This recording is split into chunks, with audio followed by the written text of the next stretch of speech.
चलो दोस्तों, आज हम लोग राइट्स के बारे में पढ़ेंगे, अधिकारों के बारे में पढ़ेंगे। तो अधिकारों के बारे में पढ़ना बहुत ज़रूरी है, क्योंकि हम लोग डेमोक्रेसी में रहते हैं और डेमोक्रेसी में ही अधिकार दिए जाते हैं। आप अधिकारों की जो विवेचना है वो साम्यवादी राज्यों, फॉर एग्जांपल चाइना और रूस में नहीं पाएंगे। वहाँ पर केवल कर्तव्य की बात की जाती है। लेकिन भारत एक ऐसा डेमोक्रेटिक देश है जहाँ पर राइट्स की बात की गई है, और हमारे जो संविधान है, फंडामेंटल राइट्स, उसके आर्टिकल 22 से लेकर 12 से लेकर 36 तक जो विभिन्न प्रकार के राइट्स हैं, वो फंडामेंटल राइट्स हैं, वो बताए गए हैं। तो राइट्स बहुत ज़रूरी होते हैं, और ये जो राइट्स हैं ये हमें किसके खिलाफ मिलते हैं? तो ये हमें सरकार के खिलाफ मिलते हैं, सरकार के खिलाफ मिलते हैं।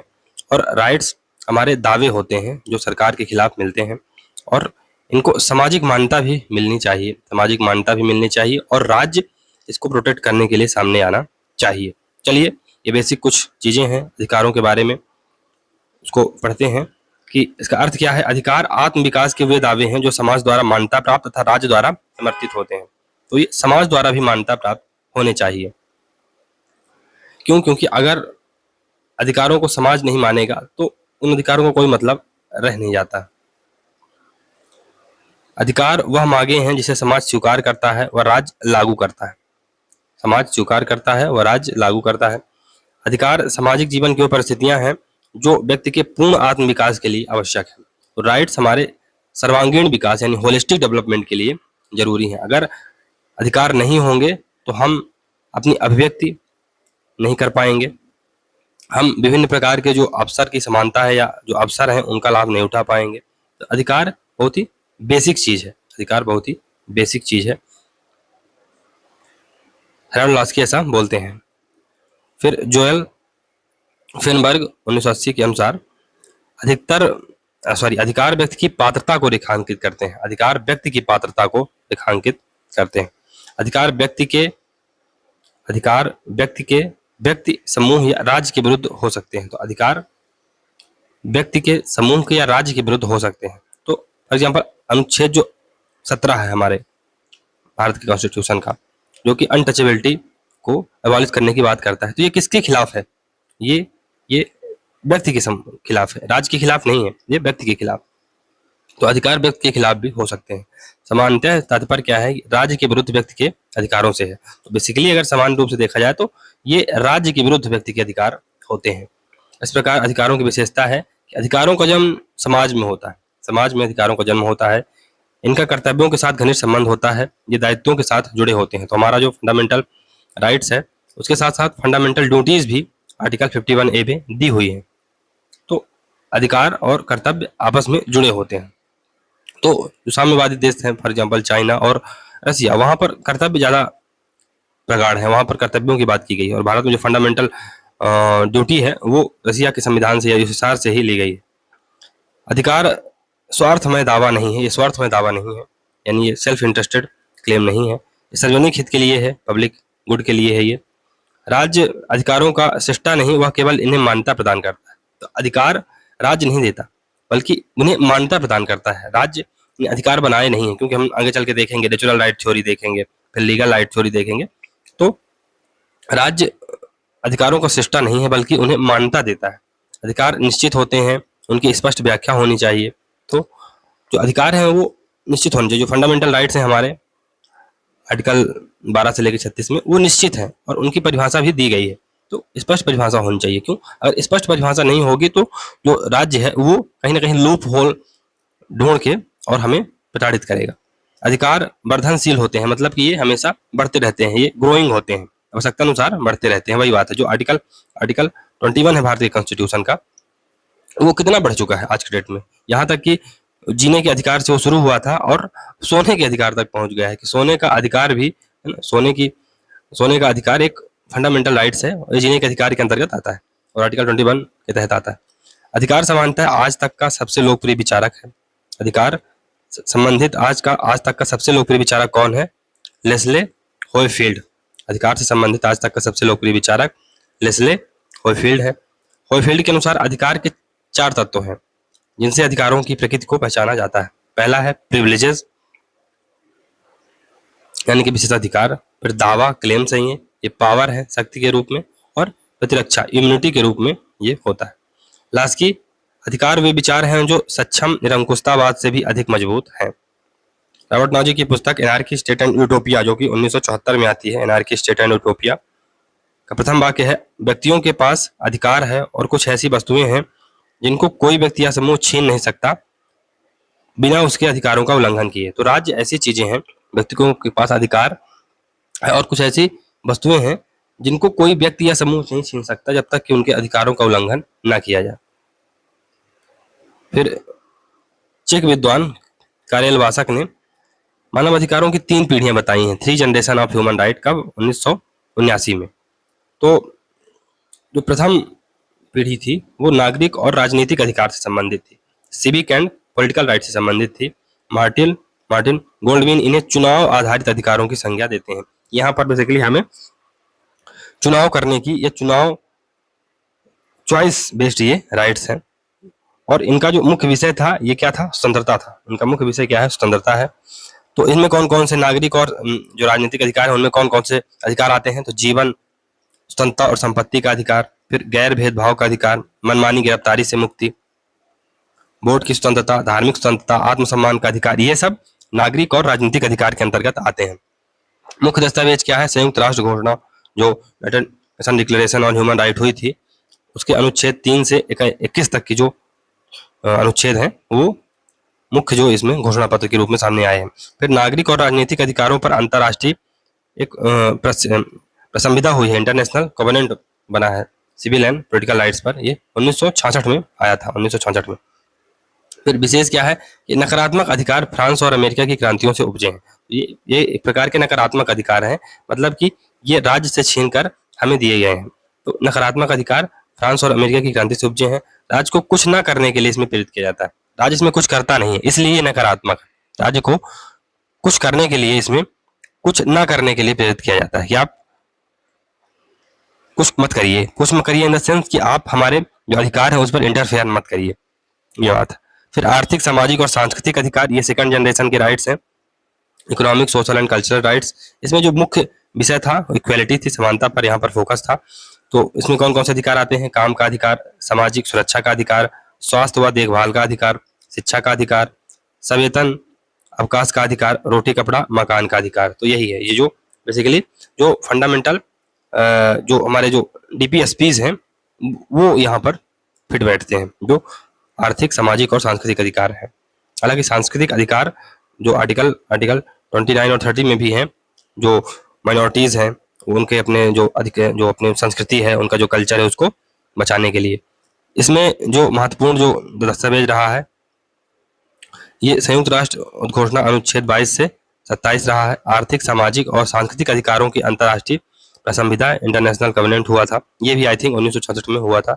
फिर ये सकारात्मक अधिकार है, मतलब इसमें राज्य को प्रेरित किया जाता है कि आप सामाजिक सुरक्षा करिए, लोगों की देखभाल करिए, स्वास्थ्य शिक्षा का अवसर दीजिए, लोगों को रोटी कपड़ा मकान दीजिए। तो ये कल्याणकारी राज्य की अवधारणा पर आधारित है और मानवाधिकार के रूप में अफ्रीका के चार्टर में इनका उल्लेख है।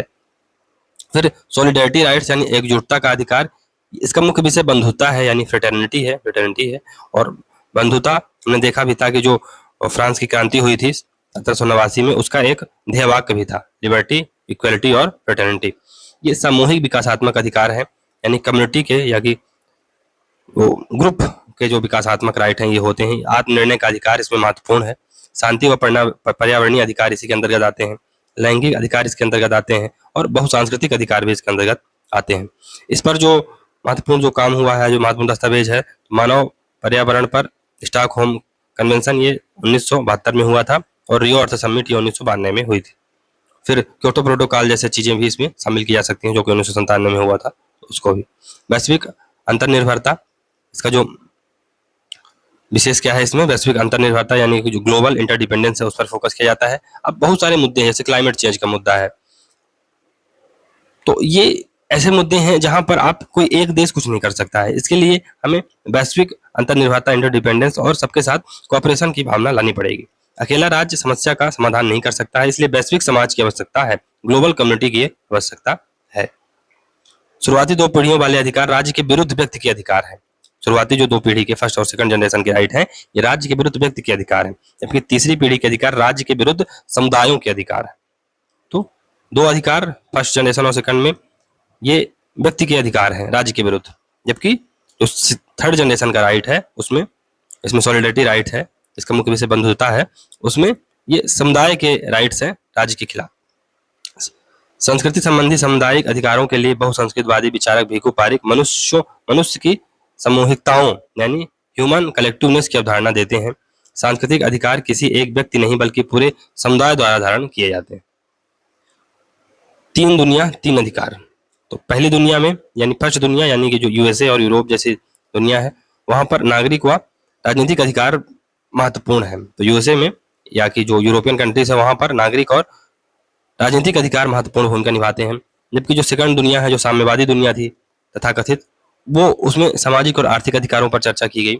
और तीसरी दुनिया यानी सो कॉल्ड जो थर्ड वर्ल्ड है, जिसमें भारत चाइना जैसे देश शामिल आते हैं, अफ्रीकन कंट्रीज शामिल होती हैं, उसमें सांस्कृतिक और विकासात्मक अधिकार की बात की गई थी। अधिकारों का विकास, तो अधिकार पहले नैतिक दावों के रूप में आए, नैतिक अधिकार के रूप में आए, फिर नागरिक अधिकारों में उनका रूपांतरण हुआ। नागरिक अधिकारों से फिर राजनीतिक अधिकार आए, राजनीतिक अधिकारों से सामाजिक आर्थिक अधिकार आए, फिर सांस्कृतिक अधिकार आए, फिर पर्यावरणीय अधिकार आए, और आगे बहुत सारे अधिकार आएंगे। तो तकनीकी अधिकार आएगा, तकनीक का अधिकार आएगा, ये सब चीजें आगे समय में आती रहेंगी। 19वीं शताब्दी में उपयोगितावाद ने अधिकारों के लिए राज्य द्वारा मान्यता प्राप्त करना आवश्यक माना और कानूनी अधिकारों की कल्पना दी। तो उपयोगितावादियों ने क्या कहा? फॉर एग्जाम्पल बेंथम क्या कहता है कि जो राइट्स हैं, rights are creatures of state, माने ये जो अधिकार हैं ये स्टेट द्वारा प्रदत्त होते हैं। उपयोगितावाद प्राकृतिक अधिकारों के सिद्धांत को स्वीकार नहीं करता है, उसे वो क्या मानता है? एनार्किकल फैलेसीज मानता है। ये नॉनसेंस है, नॉनसेंस अपॉन स्टिल्ट है। 20वीं शताब्दी में मानवाधिकार की संकल्पना सामने आई जो 21वीं शताब्दी तक आते आते अधिकारों की सबसे महत्वपूर्ण शाखा बन गई। मानवाधिकार क्या होते हैं? तो जब अधिकार अंतर्राष्ट्रीय कानून में अंतर्निहित होते हैं तब उन्हें मानवाधिकार कहा जाता है, और जब ये राष्ट्रीय कानून का हिस्सा लेते हैं तो उन्हें हम नागरिक या संवैधानिक अधिकार कहते हैं। तो जब अंतर्राष्ट्रीय कानून में जो अधिकार अंतर्निहित होते हैं उन्हें मानवाधिकार कहा जाता है, लेकिन वही राइट्स जब राष्ट्रीय कानून का भाग बन जाते हैं तो उन्हें हम नागरिक या संवैधानिक अधिकार कह देते हैं। तो अगर जैसे जीने का अधिकार है आर्टिकल 21 के तहत भारत में, तो अगर वो यूनाइटेड नेशन डिक्लेरेशन और ह्यूमन राइट में शामिल है तो उसे तो मानवाधिकार कहेंगे, लेकिन अगर उसी को भारत के संविधान में शामिल कर दिया गया है तो वो उसे हम नागरिक या संवैधानिक अधिकार कहते हैं। पिछले कुछ समय से मानवाधिकार के राजनीतिक पक्ष को भी महत्व दिया जा रहा है। जॉन रॉस ने अपनी पुस्तक the law of the people, जो कि 1999 में आई थी, मानवाधिकार की राजनीतिक अवधारणा का वर्णन किया है। इस पुस्तक के अनुसार राजनीतिक क्षेत्र अंतर्राष्ट्रीय संबंध है। अब अधिकारों का ऐतिहासिक विकास देख लेते हैं। तो ये हम्मुराबी की संहिता कुछ करके है एक डॉक्यूमेंट, जहां पर अधिकारों की चर्चा सबसे पहले की गई थी। फिर अशोक के शिलालेखों में भी हम देखते हैं कि अशोक के शिलालेखों में यहाँ तक कि पशुओं के भी अधिकारों की चर्चा की गई। फिर जो सबसे महत्वपूर्ण आधुनिक समय में जो सबसे महत्वपूर्ण जो दस्तावेज है वो 1215 का ब्रिटिश मैग्ना कार्टा। फिर 1689 के बिल ऑफ राइट है, जहां पर गौरवपूर्ण क्रांति के बाद बिल ऑफ राइट की अवधारणा आई थी 1689 में। फिर 1789 में bill of rights of man, France की क्रांति के बाद ये डॉक्यूमेंट आया था। फिर 1792 में यूएसए का संविधान लागू हुआ और उसमें मूल अधिकारों का वर्णन किया गया। तो एक चर्चा थी कि सबसे पहले यूएसए के कॉन्स्टिट्यूशन में मूल अधिकार नहीं थे, उन्हें बाद में जोड़ा गया। तो क्या हुआ कि जो संसद थी जिसने बनाया था पूरा ये संवैधानिक सभा थी, उसका मानना था कि जो मूल अधिकार हैं वो तो हैं ही, अब उनको लिखने की क्या जरूरत है, वो तो अंडरस्टूड है। लेकिन जेफरसन जैसे लोगों ने हल्ला कर दिया कि नहीं, अगर आप लिखोगे नहीं तो फिर आगे आने वाली जो पीढ़ी है या आगे आने वाली सरकार है कह देगी कहाँ है संविधान, कहाँ संविधान में लिखा है अधिकार, तो कहीं से कहीं तक वही नहीं होगा। तो फिर उसको जोड़ा गया और एक साथ संविधान में, अमेरिका के संविधान में पहली बार अमेंडमेंट किया गया और एक साथ बहुत सारे अधिकार उसमें 8-10 अधिकार उसमें जोड़े गए थे, और वहीं से फंडामेंटल राइट्स का कॉन्सेप्ट निकल कर आता है। और भारत का जो संविधान है, भारत का संविधान भी हमें जो फंडामेंटल राइट्स हैं वहीं से लिए गए। फिर 10 दिसंबर 1948 संयुक्त राष्ट्र संघ की आर्थिक सामाजिक परिषद द्वारा बनाई गई एलिनोर रूजवेल्ट कमेटी की सिफारिश पर मानवाधिकारों की सार्वभौमिक घोषणा, United nation universal declaration of human rights की बात आई। फिर 1966 में नागरिक और राजनीतिक अधिकारों पर अंतर्राष्ट्रीय संहिता, जिसे 1976 में लागू किया गया। तो सिविल एंड पॉलिटिकल राइट्स, तो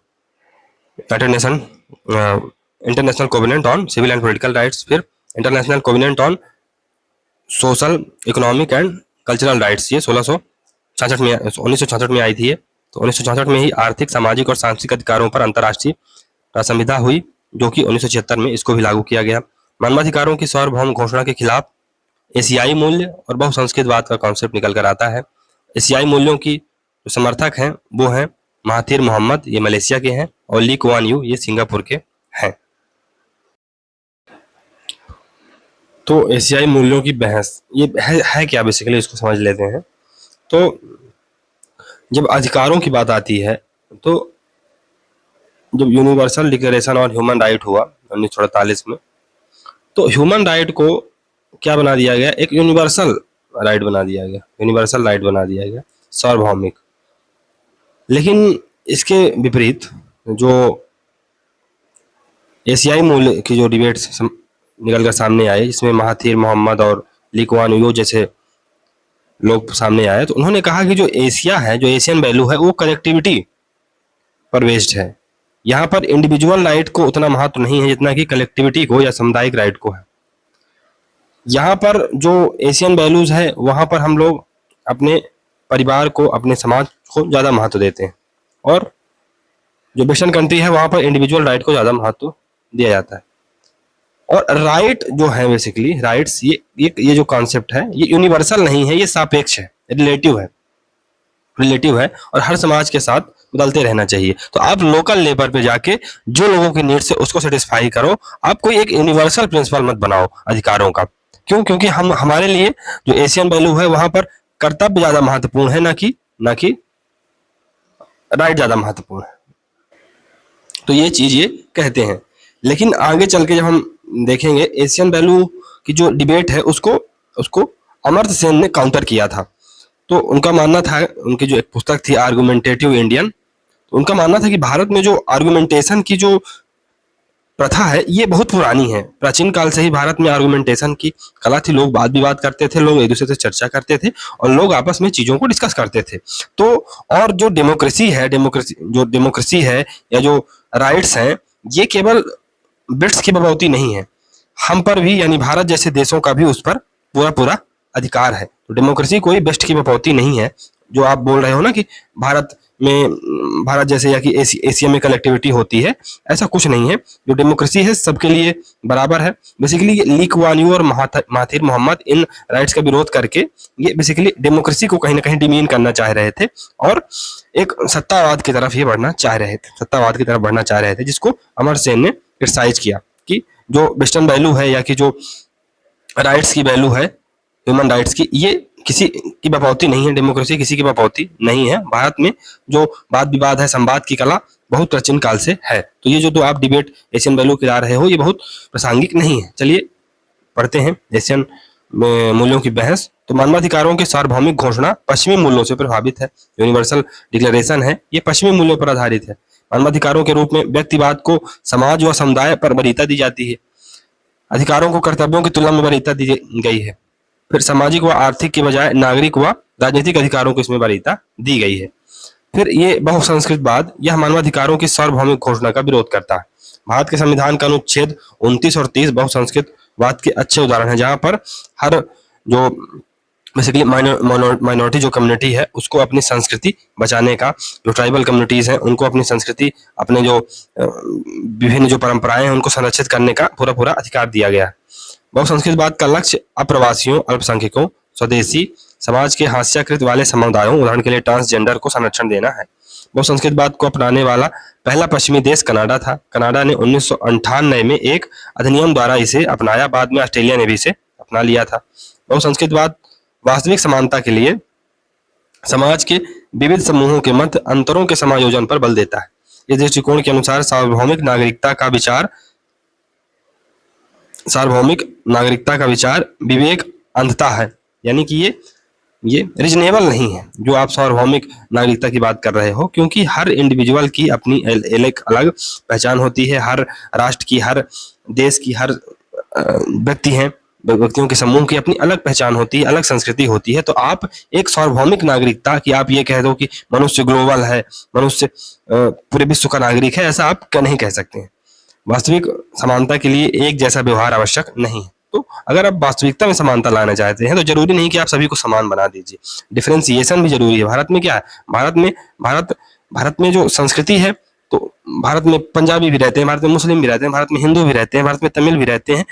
तो सभी एक नहीं है, हालांकि सभी भारतीय हैं लेकिन सभी एक नहीं है। तो ये बात भी है।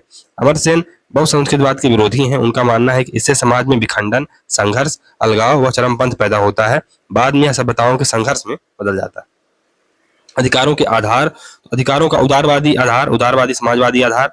तो उदारवाद जो आधार है उसमें राजनीतिक यानी पॉलिटिकल राइट्स की बात की जाती है, और समाजवादी जो आधार है उसमें आर्थिक आधार की बात की जाती है। तो राज्य को व्यक्ति की स्वतंत्रता की रक्षा करते हुए उसे आर्थिक सुरक्षा भी प्रदान करनी चाहिए। सेवा धर्मी राज्य का समर्थन ये करती है, जो उदारवादी समाजवादी आधार है। लास्की लोकतंत्री ढांचे के अंतर्गत उदारवादी और समाजवादी मूल्यों का समन्वय स्थापित किया जा सकता है। अगर लोकतंत्र है तो वहां पर हम उदारवादी और समाजवादी मूल्यों को में समन्वय स्थापित कर सकते हैं, जैसा कि अमर्त्य सेन भी बोलता है कि आप उदारवाद और समाजवाद को एक उसमें ला सकते हैं, और बेसिकली वो बहुत सारे जो कॉन्सेप्ट देता है उसमें ये स्थापित होता है। फिर अधिकारों का नैतिक आधार, टी.एच. ग्रीन ने समर्थन करते हुए कहा है कि अधिकार राज्य की देन नहीं, उनका स्थान राज्य की सत्ता से ऊंचा है। अधिकार राज्य की देन नहीं है, उनका स्थान राज्य की सत्ता से ऊंचा है। अधिकार राज्य से पहले हैं, चाहे उन्हें मान्यता दी गई हो या ना दी गई हो। अधिकार पहले हैं, एक व्यक्ति को अधिकार पहले ही मिल जाते हैं, भले उनको मान्यता मिली हो या ना मिली हो। राज्य इन्हीं से अपनी वैधता प्राप्त करता है। नैतिक आधार यह मांग करता है कि अधिकार प्रदान करते समय राज्य नागरिकों के साथ एक जैसा व्यवहार करना चाहिए। तो नैतिक आधार यह मांग करता है कि अधिकार प्रदान करते समय नागरिकों के साथ एक जैसा व्यवहार किया जाना चाहिए। भिन्न भिन्न वर्गों के भिन्न भिन्न अधिकार कर्तव्य एक दूसरे के पूरक हैं। अधिकारों का सामाजिक आर्थिक आधार, तो न्यायपूर्ण समाज में राजनीतिक, सामाजिक, आर्थिक तीनों अधिकार प्रदान किए जाते हैं। व्यक्ति की स्वतंत्रता को सार्थक बनाने के लिए रोजगार का अधिकार सर्वथा आवश्यक है। संपत्ति का अधिकार स्वीकार शर्त है, सर्वहित में बाधक ना हो। तो संपत्ति का अधिकार क्या है कि ये सर्वहित में बाधक ना हो और व्यक्ति को अपने कर्तव्य पालन में सहायता दे। जहां संपत्ति बाधक बन जाए, दूसरों पर शक्ति के प्रयोग का साधन बन जाए, वहां इसे समाप्त कर देना चाहिए। तो संपत्ति आप जैसा लॉक बोलता है, जैसा कौन बोलता है, लॉजिक बोलता है कि आप कितनी भी संपत्ति इकट्ठा कर लीजिए लेकिन दूसरों के लिए भी छोड़ दीजिए और दूसरों को आप हानि मत पहुंचाइए उस संपत्ति का उपयोग करके। प्रकृति के आधार पर अधिकारों का वर्गीकरण, तो नकारात्मक अधिकार और सकारात्मक अधिकार। तो राज्य द्वारा कोई प्रतिबंध नहीं, अगर राज्य द्वारा कोई प्रतिबंध ना हो तो ये काइंड ऑफ निगेटिव राइट के कैटेगरी में आता है। तो उदाहरण के लिए विचार या अभिव्यक्ति की स्वतंत्रता या उदारवादी जो कॉन्सेप्ट है अधिकारों का, ये नकारात्मक अधिकार की बात करता है। सकारात्मक, राज्य के द्वारा सहायता की जाती है, तो राज्य के द्वारा रोटी कपड़ा मकान दिया जाता है। उदाहरण के लिए शिक्षा का, स्वास्थ्य का, कानूनी सहायता पाने का, विचार क्षमता बढ़ाने के लिए शिक्षा का अधिकार, रोजगार का अधिकार आदि सकारात्मक अधिकार है। मतलब राज्य अपने से कुछ कर रहा है, इसमें राज्य कुछ नहीं कर नहीं रहा है। बेसिकली राज्य कोई किसी प्रकार का प्रतिबंध नहीं लगाता है। तो ये जो नकारात्मक अधिकार है ये पूंजीवादी समाज यानी उदारवादी समाज में दिए जाते हैं, और ये सकारात्मक अधिकार कहाँ दिए जाते हैं, समाजवादी राज्य में। और अगर दोनों को सम्मिश्रण किया जाए तो एक कल्याणकारी राज्य बन जाएगा जहां पर दोनों अधिकार मिल सकते हैं वरीयता के हिसाब से। अन्य प्रकार का वर्गीकरण विषय वस्तु के आधार पर, तो नैतिक अधिकार होते हैं, नागरिक अधिकार होते हैं, राजनीतिक अधिकार, सामाजिक अधिकार, सांस्कृतिक अधिकार, पर्यावरणीय अधिकार और आर्थिक अधिकार। तो इसमें नैतिक अधिकार के बारे में पढ़ते हैं। तो बुजुर्गों, बच्चों की देखभाल का अधिकार, शिक्षा को सम्मान पाने का अधिकार, ये क्या है, ये नैतिक अधिकार है, मोरल राइट्स है। नैतिक अधिकार वे अधिकार होते हैं जिनका पालन नैतिकता के आधार पर किया जाता है। जैसे हर पिता का नैतिक अधिकार है कि उसके बच्चे उसकी आज्ञा का पालन करें जब तक कि वे बड़े नहीं हो जाते हैं। तो यही बात है कि नैतिक अधिकार ये इथिकलिटी पर बेस्ड होते हैं, इथिकलिटी पर या नैतिकता पर बेस्ड होते हैं। बड़ों का सम्मान करना, झूठ ना बोलना, ये सब नैतिकता का अधिकार के अंतर्गत आते हैं। नागरिक अधिकार यानी सिविल राइट्स, तो कानून के समक्ष समानता का अधिकार, ये विधि का शासन, रूल ऑफ लॉ में इस संभव हो सकता है। जीवन का अधिकार, प्राण व दैहिक स्वतंत्रता, वाणी, विचार, अभिव्यक्ति की स्वतंत्रता का अधिकार, संपत्ति का अधिकार व अनुबंध का अधिकार, फिर धार्मिक स्वतंत्रता का अधिकार, अंतःकरण की स्वतंत्रता। तो ये सब चीजें नागरिक अधिकार के अंतर्गत आते हैं। राजनीतिक अधिकार तो ये लोकतंत्री उदारवादी व्यवस्थाओं में होते हैं। वोट देने का अधिकार, एक व्यक्ति एक वोट एक मोल, ये बेंथम बोलता है। फिर चुनाव लड़ने का अधिकार, सार्वजनिक नियुक्ति पाने का अधिकार, सरकार का विरोध या समर्थन करने का अधिकार, सार्वजनिक नीति निर्माण व कार्यों में सहभागिता का अधिकार, ये सब पॉलिटिकल राइट्स हैं, हमारे पॉलिटिकल राइट्स हैं। फिर सामाजिक आर्थिक अधिकार तो ये समाजवादी कल्याणकारी व्यवस्थाओं में होते हैं। यहाँ पर रोटी कपड़ा मकान रोजगार शिक्षा स्वास्थ्य का अधिकार दिया जाता है। फिर सांस्कृतिक अधिकार तो अपनी भाषा लिपि व संस्कृति का अधिकार इसमें शामिल है। इसके समर्थक हैं बहुसंस्कृतवादी विचारक भिखु पारिक, बिमल किमलिका, मेरियम यंग और चार्ल्स टेलर। पर्यावरणीय अधिकार तो इसके समर्थक हैं अर्ने नेस, जेम्स लेवलॉक, वंदना शिवा। तो इसमें जेम्स लेवलॉक एक गागा हाइपोथेसिस का कॉन्सेप्ट देते हैं, जो चल के हम लोग जब परिस्थिति की बात पढ़ेंगे तो वहां पर पढ़ेंगे। गागा हाइपोथेसिस बेसिकली वो क्या कहते हैं कि गागा क्या है, गागा वो पृथ्वी को कहते हैं, और कहते हैं कि जो पृथ्वी है ये लिविंग चीज है, मतलब ये फलती फूलती है और बढ़ती है, और जैसे जैसे हम उसका दुरुपयोग करेंगे तो वो फिर हम पर अटैक करेगी। तो अगर हम एनवायरनमेंट को बहुत ज्यादा पोल्यूशन करेंगे तो आप देखते हैं कि प्रकृति फिर अपने आप से एडजस्ट करती है, विध्वंस आते हैं, बादल फटते हैं, क्लाइमेट चेंज हो रहा है। तो क्यों हो रहा है? क्योंकि प्रकृति अपने आप को संतुलित कर रही है, इस चक्कर में ये सब हो रहा है। वर्तमान में ज्वलंत मुद्दा है ये शुद्ध हवा, शुद्ध पर्यावरण, परमाणु मुक्त विश्व, शुद्ध जल का अधिकार आदि। अब अधिकारों के सिद्धांत को देखते हैं। तो एक तो प्राकृतिक अधिकार सिद्धांत है। प्राकृतिक अधिकार सिद्धांत ये Hobbes, Locke, Spencer, Thomas Paine, Jefferson, Blackstone और वाल्टेयर जैसे थिंकर्स प्राकृतिक अधिकार नेचुरल राइट्स थ्योरी का समर्थन करते हैं। फिर सामाजिक उपयोगिता या कल्याण सिद्धांत, ये बेंथम और लॉस्की जैसे थिंकर इसका समर्थन करते हैं। फिर ऐतिहासिक या रूढ़िवादी सिद्धांत एडमंड बर्क जो मतलब अधिकार हैं उसको ये मतलब कंजर्वेटिव थ्योरी ऑफ राइट्स देते हैं, और जो राइट्स हैं उनको परंपराओं और संस्कृति का ये हिस्सा मानते हैं या उन्हीं से निकल कर आते हैं। फिर समाज वैज्ञानिक सिद्धांत मैकाइवर देते हैं। आदर्शवादी सिद्धांत ग्रीन और कांट देते हैं। गरिमा का सिद्धांत यानी जो राइट टू डिग्निटी, हर व्यक्ति की डिग्निटी होती है और किसी व्यक्ति को साधन की तरह नहीं यूज करना चाहिए किसी भी साधन को प्राप्त करने के लिए। फिर अधिकारों का कानूनी या विधिक सिद्धांत तो ये हॉब्स, बेंथम और ऑस्टिन जैसे थिंकर देते हैं। फिर मार्क्सवादी सिद्धांत भी है अधिकारों का, यहाँ पर हम लोग सामाजिक और आर्थिक अधिकार की बात करते हैं। फिर स्वतंत्रवादी या इच्छा स्वतंत्रवादी यही है। लिबर्टेरियन सिद्धांत क्या है, रॉबर्ट नॉजिक जैसे थिंकर देते हैं। तो व्यक्ति के संपत्ति संबंधी अधिकार असीमित है अर्थात हकदारी या आत्म स्वामित्व का प्राकृतिक सिद्धांत